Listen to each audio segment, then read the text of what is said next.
So, as we said last week, you're going to be split into 4 groups, and each group is going to be given a tutor, and you're going to make something for this film. This is just a bunch of words. Yeah. We could always get you saying them and then see if we can like put them in the track somehow. Can be. Some of them are like really weird. A Gardener's World is an emotionally driven film. It's got a serious topic at hand, so I wanted the music to accurately represent this. I broke the film down using a storyboard. I wrote down the different scenes, the feelings that were coming across in the scenes, the different characters, the character traits, the emotions, the moods, and I used that as a template for when I started to make the music. To 9:42. This is that what we had like the moods, wasn't it? So things like here, like compassion, helplessness. Innocence. Yeah, innocence and justice. Yeah. Yeah. Oh, that's characters. Yeah. Desperation. Yeah, all these like moods and themes out there. I think these are the characters out there. They've got moods and themes. It was kind of a thing of me working kind of in my own world in a way, but somehow splicing it with the emotions and the feelings of the main character in the film. You know that piano part? Yeah. It'll basically derive from that, but it'll start like, instead of being like the pretty little thing, it'll start kind of becoming like more guitar like, but make minor. Like bold. Needs a chord change, doesn't it? That's like, what you might end up doing is writing lots of music and all these ideas you come up with and then seeing what works and what doesn't. Yeah. You might put it all in and then take half of it out again. We're literally just experimenting. Yeah, just letting the creativity spark and flow. But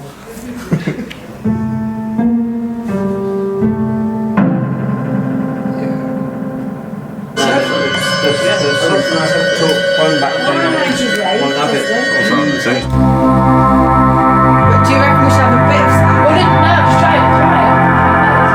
No, it's cool. Like when she's with her dad and she's talking to her dad, I feel like that's when the silence works the most. Yeah. It's like this, like kind of like a heartfelt thing because it's talking about more. Yeah.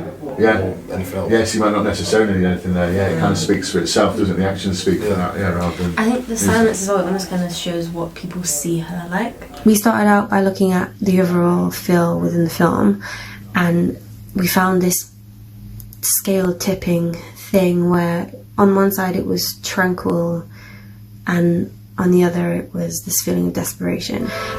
So do you have an idea for the very start of the film? Because what we've got at the beginning, we've got just like the black screen with the titles, and then the first scene, it just goes straight into the grow room, doesn't it? I think it will have to be the grow room motif. Yeah. So I think that melody will fit nicely over this. Yeah. I'll try it. Yeah. It's very calming. Yeah. I'm going to give it like a beat or two and then just start fading it out quite. Right. Yeah. So it's not too abrupt. Yeah. I think we should start with the other bit for that one. You know, Which bit? The tinkly bit. Without anything underneath it. Yeah. Uh-huh. Because I think if you figure out a cute melody, like you can save that. Because I think that suits the running away bit better.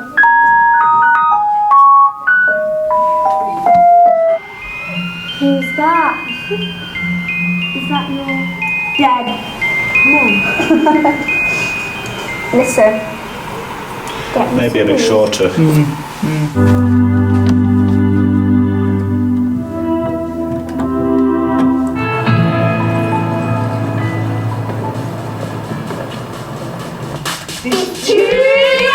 Straight when the scene. Yeah. Maybe start the scene Are we from fresh, kind of happy with the end bit? Just add a little bit extra on top. I think it needs something a bit more tension-y. Yeah. We're trying to sync to the action that's going on in the actual scene, so whenever something happens there's a sound that follows it. Other than, just sticking to normal like tempo patterns and stuff, we're a bit more free.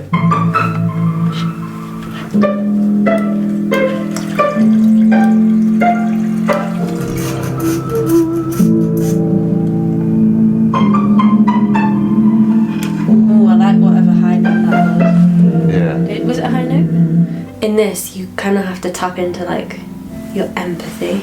You have to kind of figure out like how that person is actually feeling. Because I think if you can't do that, then you wouldn't be able to connect your. Yeah, you gotta like translate the music to the emotion. Yeah.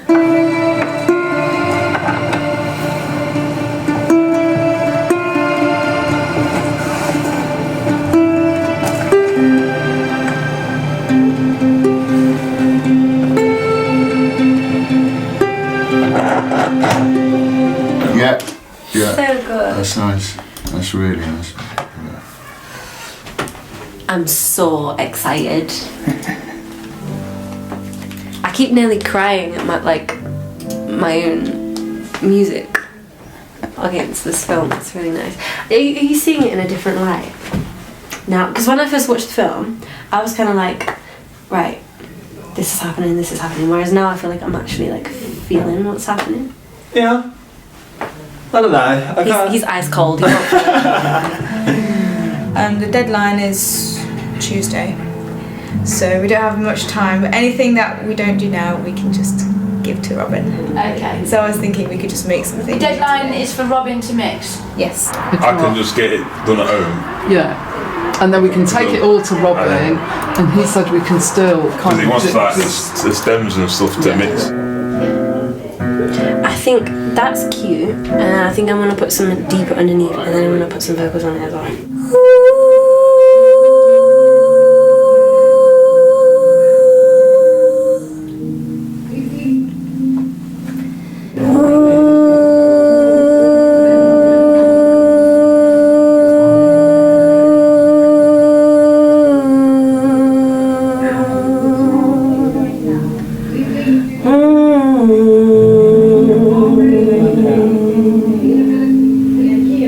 That one was dope. Yeah.